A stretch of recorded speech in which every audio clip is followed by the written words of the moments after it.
Muy buenas tardes, bienvenidos a un nuevo Charlando en el Forestal. En esta oportunidad tenemos a alguien nuevo para nosotros. Él ya tiene sus años, no tantos como uno, igual que siempre me toca hablar de que podría ser mi hijo, pero bueno, los años pasan en vano. Es joven, ¿eh? Estoy viendo su... Joven aún.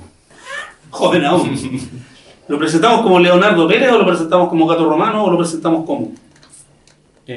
Para partir, tengo que dar un comunicado. ¡Oh! Yo soy Leonardo Pérez, pero Gato Romano no está acá.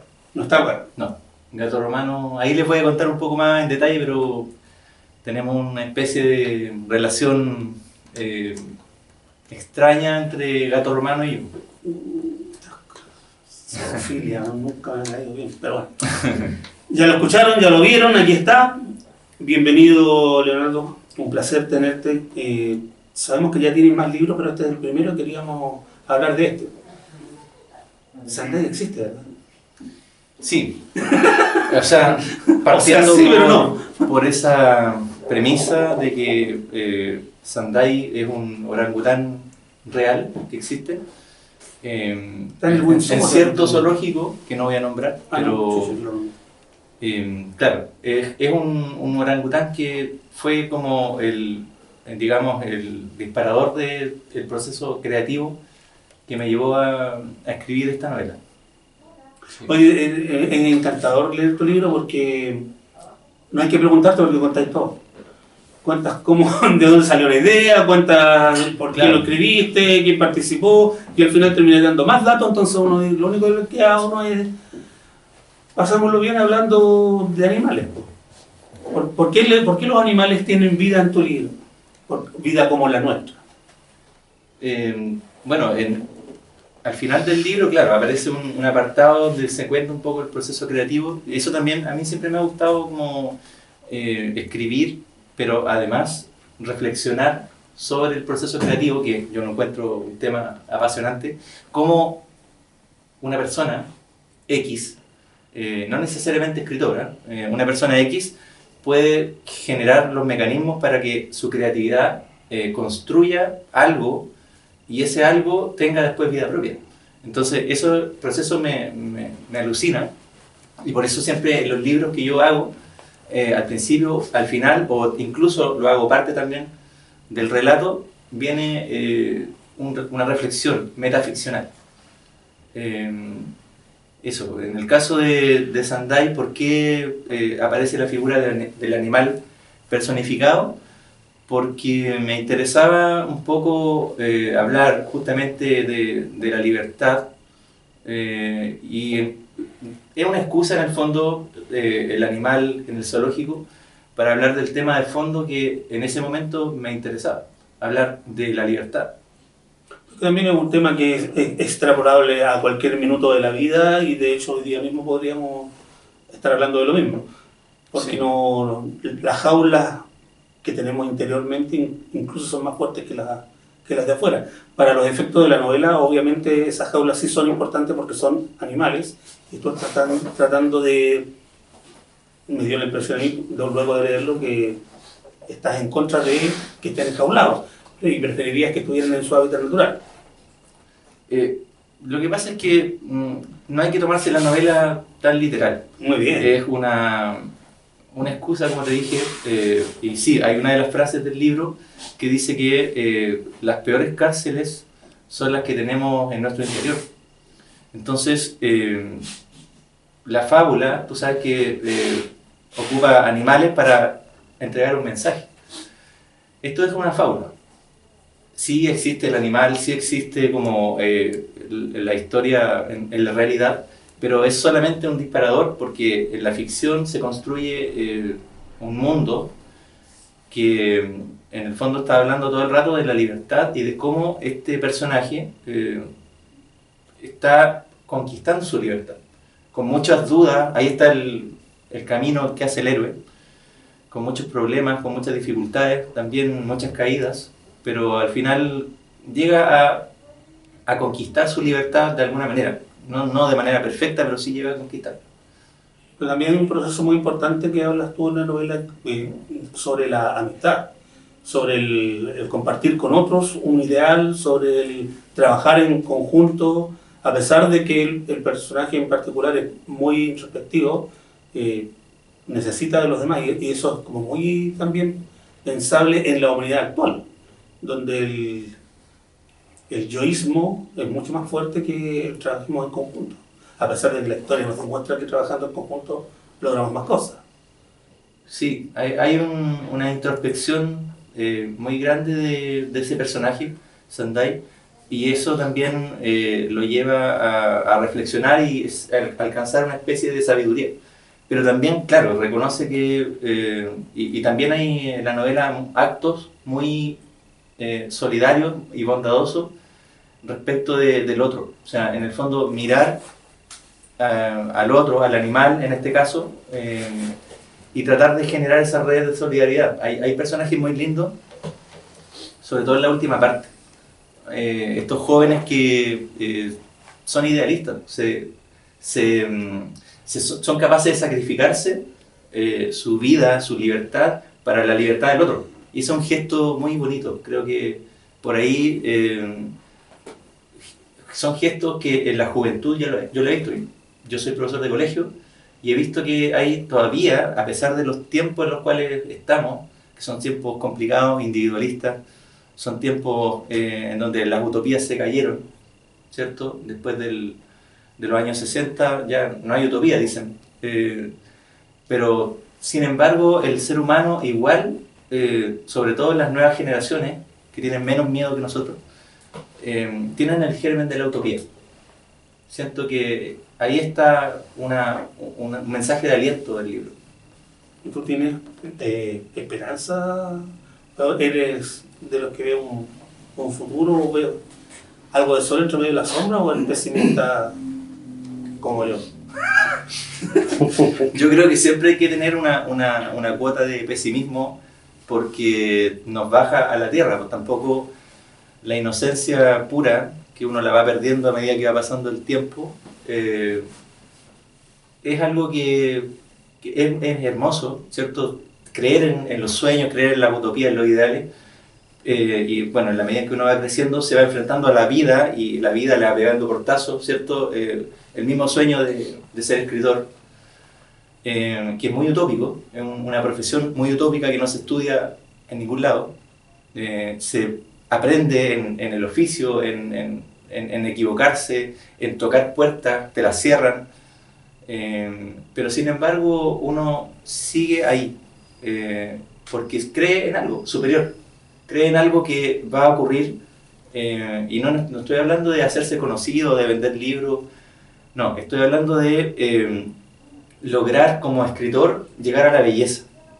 Eso para mí es creer en la utopía, en algo que no entiendo, pero sin embargo percibo igual, por intuición, porque la parte lógica del ser humano dice: estáis perdiendo el tiempo, hay que seguir, laburar, hacer el camino que hace la gente que quiere tener éxito en la vida. Pero la parte intuitiva de uno dice: hay que seguir por este camino porque este camino resulta que puede llevar a la belleza. Eso es el sueño, por lo menos mío como escritor. No es vender libros, no es hacerse conocido, sino que es lograr una obra perfecta. Una obra que sea totalmente, digamos, un ideal, ¿entiendes? Como que cuando yo no esté, esa obra va a ser recordada. En el registro de obra va a pasar con todos tus libros. Sé que lo hayan leído o le haya gustado, te van a recordar. Sí, o sea, es como inmortalizarse en el papel, pero claro, es un proceso. Sé que este libro es un libro inicial, mi primera novela, y sé que voy a seguir en este camino hasta alcanzar un cierto grado de perfección o maestría, y así será, porque estoy en eso. Entonces estoy en el camino de la utopía. No soy iluso, no soy una persona tan, digamos, inocente que crea que va a ser fácil. Pero la utopía, como dicen por ahí, mientras más cuesta más grande es la gloria, ¿no? Wow. Profundo, ¿no? Es profundo este cabrón. A veces. Bueno, estamos hablando de una fábula, novela, que decíamos el otro día que era para lectores de 8 a 88 años. Sí. Eso te lo voy a explicar también. Por eso había un comercial de eso cuando yo era chico. No, lo que pasa es que yo... Del comercial del circo. Yo soy muy admirador de Luis Sepúlveda. Luis Sepúlveda para mí fue una lectura que me engrandeció el espíritu, sobre todo historia de una gaviota y del gato que le enseñó a volar. Cuando yo estaba haciendo clases en básica, me tocó hacer, digamos, esa lectura. Yo en realidad había escuchado de ese libro varias veces, pero no le había tomado el real peso. Siento que ese libro encierra una perfección, un ideal al que a mí me gustaría llegar. La gente en general valora ese libro de manera muy superficial. Siento que incluso por los escritores de renombre puede ser mirado en menos. Pero Luis Sepúlveda, con esa prosa, con esa inteligencia que lo caracterizaba, logró encontrar el justo medio entre contar una historia que sea una historia accesible para todos, pero elevar esa historia, que le dicen que es una novela infantil, pero no es una novela infantil, es una novela profunda, muy profunda, habla de volar. Volar es la utopía, es como... Y más encima lo paradójico es que un gato le enseña a volar a una gaviota, o sea, qué más hermoso. Y cuando llega la escena final, está el poeta, y el poeta le enseña a volar, en el fondo, o le da el puntapié para que, digamos, la gaviota vuele. Entonces ahí está también Luis Sepúlveda en ese libro. Ese libro fue muy significativo para mí en el momento de pensar en dedicarme a escribir algo que no fuera algo elevado, o por lo menos que yo dijera, voy a escribir, pero voy a escribir para el niño que tenemos todos adentro. No para el adulto letrado, el adulto que cree que hay que escribir libros importantes. No, yo le estoy escribiendo acá al niño que todos llevamos dentro, que me parece mucho más valioso que tener una pretensión literaria ambiciosa, que es válido igual, o sea, no sé, puede ser que en algún momento yo quiera ser Roberto Bolaño, pero por ahora no quiero ser Roberto Bolaño, quiero ser Leonardo Pérez. Espero que siempre quieras ser Leonardo Pérez. Y me voy a guardar el comentario de Oye, abramos un poco el panel para que alguien comente o haga preguntas con respecto, si ya lo leyeron, si lo quieren leer, si conocen al autor y le saben alguna papita. No, eso no. A ver. Yo quiero hacer una pregunta porque no quiero dejar pasar la oportunidad de que tú cuentes un hecho que a ti te ocurrió y que tú lo plasmaste en el libro, que fue como también un detonante. Esta mirada con el... Sí. Esta mirada con el orangután. Esa escena es tan bella y es tan profunda. De hecho, cuando yo la leí por primera vez, me emocionó. Y después cuando supe que partió de algo real, fue más bonito todavía. Entonces me gustaría que lo cuentes o que lo leas. No sé. Sí, bueno, hay un punto de partida en todo libro. Todo libro parte de una semilla. Y el proceso creativo de cada libro es algo que en sí mismo es digno de estudio. ¿Cómo tal escritor escribió tal libro? ¿Cómo se le ocurrió? En el caso mío fue una chispa de ir al zoológico por vacaciones, los niños hay que llevarlos, se aburren en la casa. A mí nunca me han gustado los zoológicos, pero me invitaron de alguna manera, una amiguita de mi hija, fuimos al zoológico y ahí estaba el orangután. Ahí estaba Sandai, detrás de un cristal, y estaba con una música étnica súper fuerte.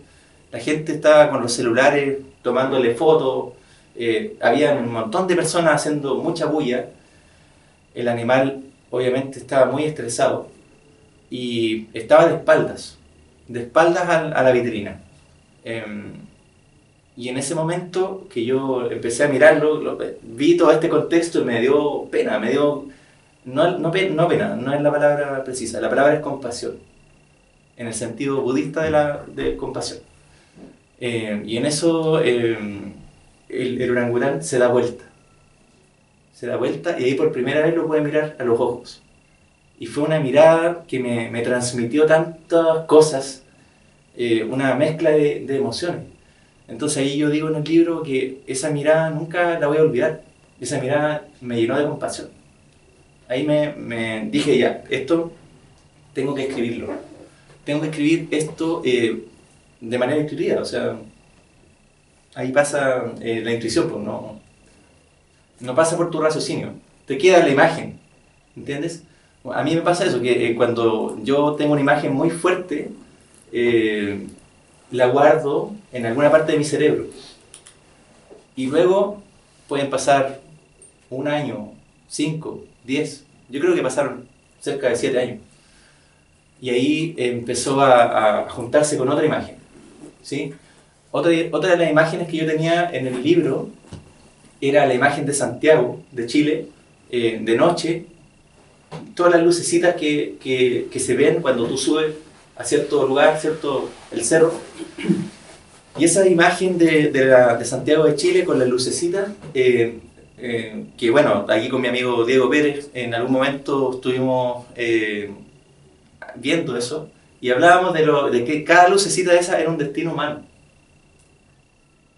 Millones de destinos humanos frente a nuestros pies en la ciudad. Y eso, ahí está la literatura, esa es la literatura. Bueno, captar imágenes, te jodan. Es que, claro, la imagen te queda en el cerebro.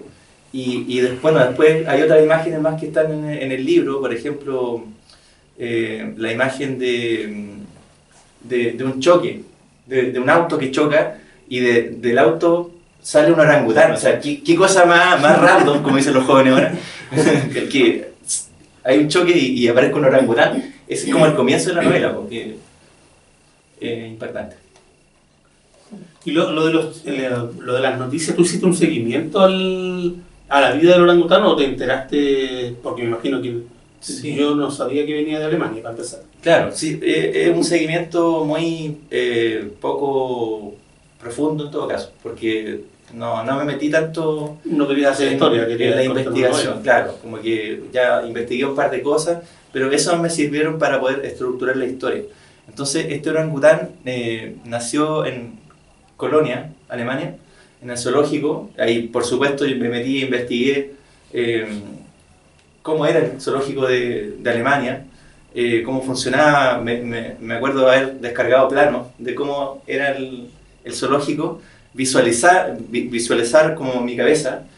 También me acuerdo que me enteré que había cerca una playa, y ahí surgió una escena también que es muy linda, en donde los orangutanes se escapan del zoológico y van a la playa, y dice, hay una frase que también la tenía, que era yo dije, en algún momento voy a escribir un cuento con esto.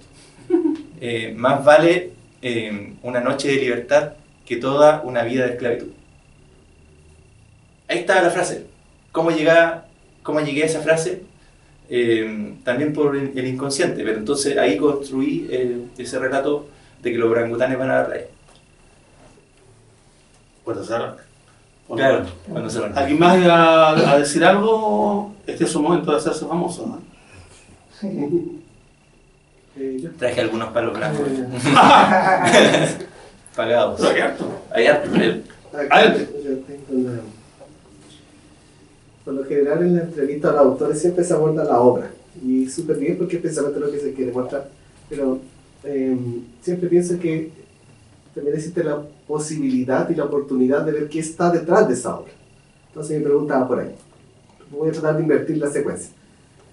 Desde la semilla y dentro del proceso creativo, ¿qué es lo más difícil que te costó o te cuesta dentro de tu trabajo como escritor?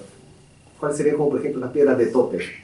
¿Qué serían como los obstáculos a salvar dentro de ahora Leonardo como escritor actual y lo que, no sé, pues, esa utopía ideal que tú mencionabas que te gustaría llegar o alcanzar.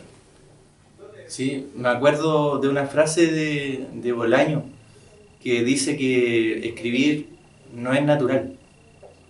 Escribir es un proceso tedioso, no es como que uno lo pasa bien. Al contrario, leer es un proceso mucho más natural, mucho más placentero.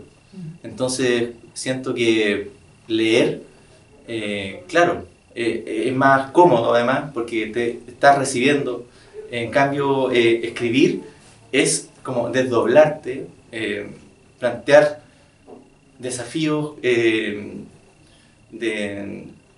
bueno, en el caso de la narrativa, porque estoy hablando solo de la narrativa, ¿no? En la poesía creo que el proceso es distinto. En el teatro también es distinto. Incluso yo diría en el teatro mucho más grato, porque es un trabajo colectivo, una escritura mucho más colectiva. En la poesía, bueno, los poetas podrán decir qué ocurre ahí. Generalmente el proceso pasa por una botella de alcohol. Por lo que me han contado. Por lo que me han contado. Pero Al no. menos no siempre. En el caso de la narrativa, yo creo que yo voy juntando imágenes. Eso es como la estrategia, juntar imágenes, y yo soy muy paciente. Entonces no me apuro. Si tengo que esperar para escribir un libro 20 años, lo voy a esperar. En esos 20 años puede que ocurra algo, un avance pequeño o un gran avance. Entonces no hay que estar escribiendo un libro a la vez. Hay que escribir varios libros a la vez. O sea, entonces va avanzando. También creo que algunos escritores lo hacen así, como tener varios proyectos y en esos proyectos va avanzando. Y lo más difícil, claro, pues lo más difícil es esos momentos de bloqueo. El bloqueo acá está al principio. O sea, un escritor, la novela parte así, un escritor frente a la pantalla de un computador no sabiendo qué decir. Porque esa es la impotencia de la página en blanco. El temor de la página. El temor de la página en blanco, que también es un tema bien interesante, porque en el fondo es el miedo a lanzarse hacia algo. Creo que esa barrera, cuando se traspasa, creo que ya en algún momento tú te arrojas a un mar de inseguridad, de decir para dónde va esta historia, o de repente llevas la mitad del manuscrito y dices como, esta cuestión es muy mediocre, voy a parar, no voy a seguir con esto, o de repente dices, esto está muy mediocre, pero no importa, igual, lo voy a hacer. Y en ese proceso uno sufre igual.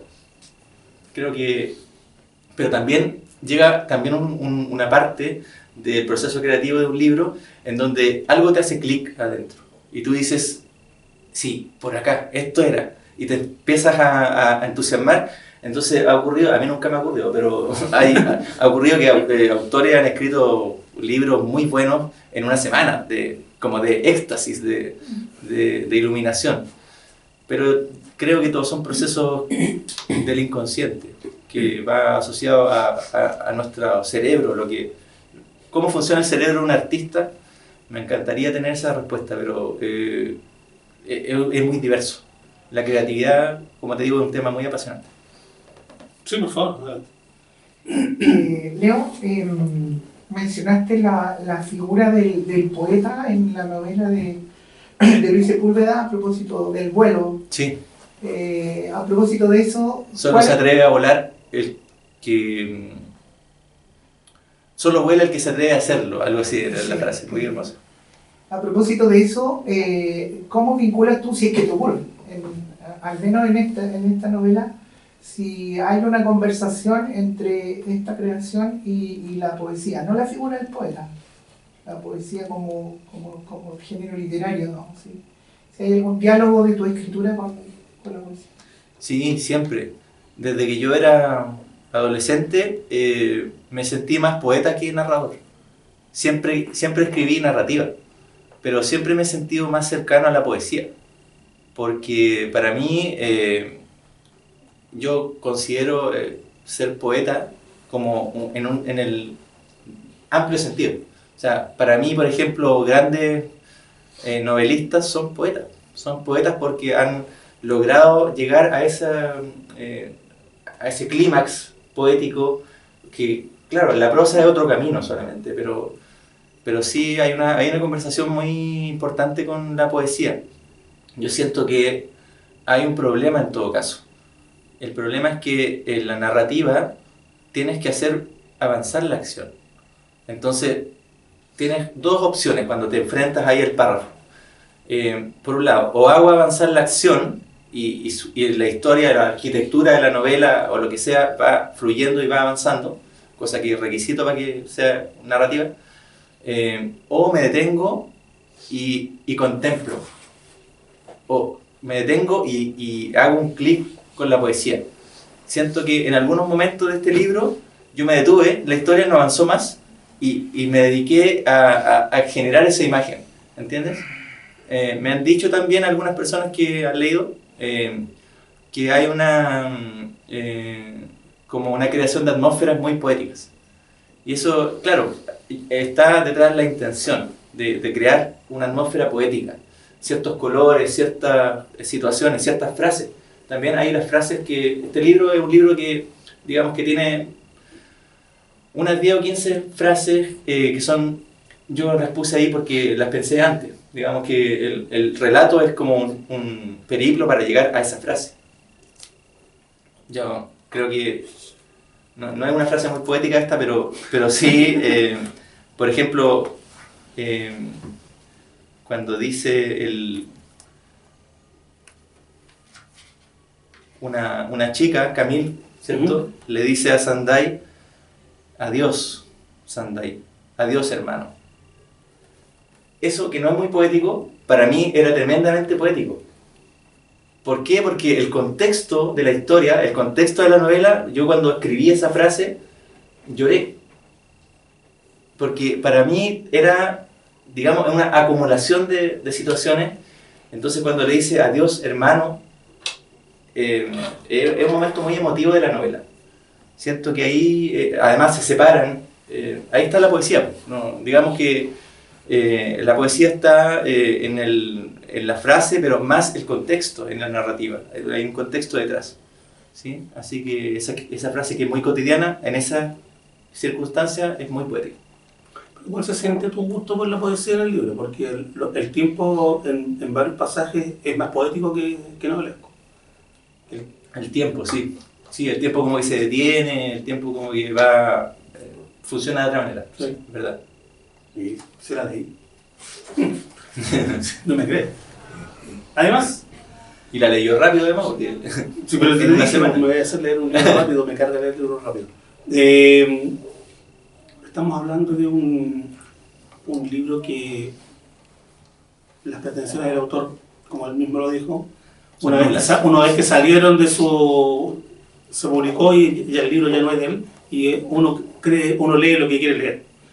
Yo leí la historia de un ser que quiere ser libre, que nace queriendo ser libre, desde el principio, desde chico, no está en las condiciones, se las rebusca en su camino, que es largo y azaroso, va encontrando momentos en que lo ayudan, momentos en que vuelve a caer en una profundidad que es la misma que caemos nosotros cuando estamos en un mal momento. Y casi al final aparecen unos amigos humanos para los efectos de la novela. Sí, humanos buenos. Humanos buenos. Es el concepto. Sí, que puta, hoy día no hay. Claro. Deben haber como 7 en el mundo, pero hay, y de eso se toma Leonardo para contarnos una historia bella, de sacrificio, como la vida misma. Si la vida tampoco tenía por qué ser tan fácil. Claro. Y es un artefacto literario, como él mismo lo ha dicho, por todos sus gustos y por todos sus saberes, que se lee de un tirón y se pasa muy bien. ¿Quieres recomendarla directamente o lo hacemos entre todos? Porque te podemos regalar la cámara por 3 minutos para que digas a la gente qué van a encontrar en este libro que les podría gustar y que no van a encontrar en otro. ¿O prefieres leer un texto para que se animen? O ambas. O ambos. Sí, no, a ver. Creo que tenía algunos pasajes marcados, pero no sé si encuentro el pasaje correcto. Ya, sí, acá voy a leer una partecita de esto, que también es bien poética. Pero antes quería hacer un descargo, como te dije al principio.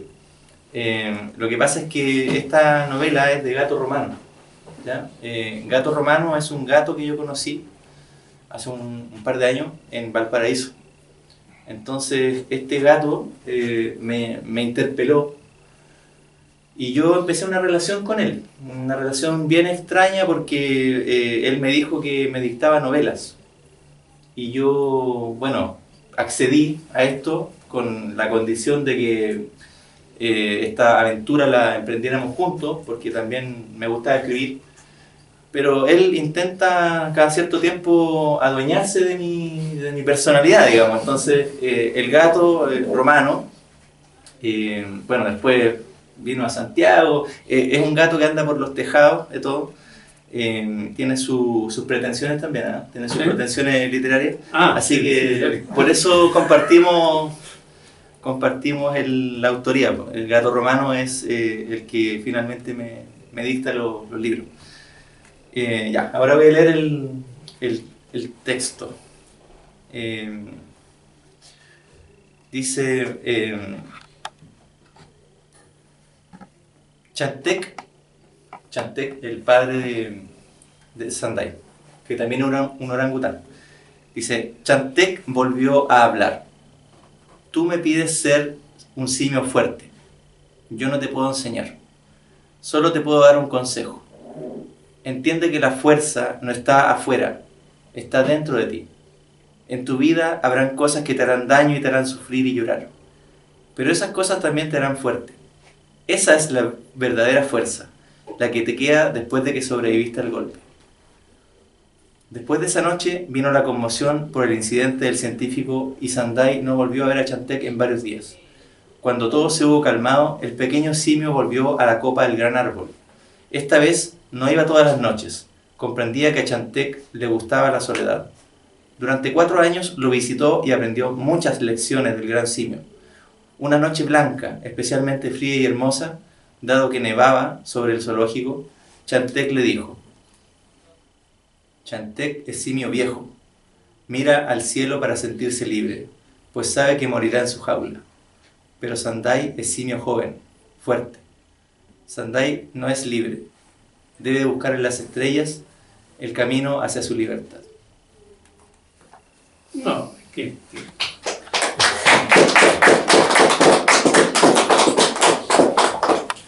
¿Estamos? ¿Nada más? ¿No hay más por hoy? Ya lo saben, amigos, Sandai de Gato Romano. De Gato Romano. Sí, ya no se nos olvide. Es tu alter ego, ¿verdad? Claro. Un libro que por supuesto encuentran en Queleo Forestal, y si están fuera de Santiago lo pueden pedir por vía correo a través de espacioforestal.cl. Una novela, fábula, como le quieran llamar, los eruditos le llaman como le quieran llamar. Para mí es un libro muy entretenido, muy interesante, con una interesante capa de lecturas además. Eso, tiene capas de lectura. Y es lindo. Sí, me gustó. Lo pasé muy bien. Lo recomiendo absolutamente. Así que vengan por él o pídanlo a través de nuestro sitio. Le da un placer que haya estado con Gracias, nosotros. Mario. Se agradece. Un aplauso, por favor.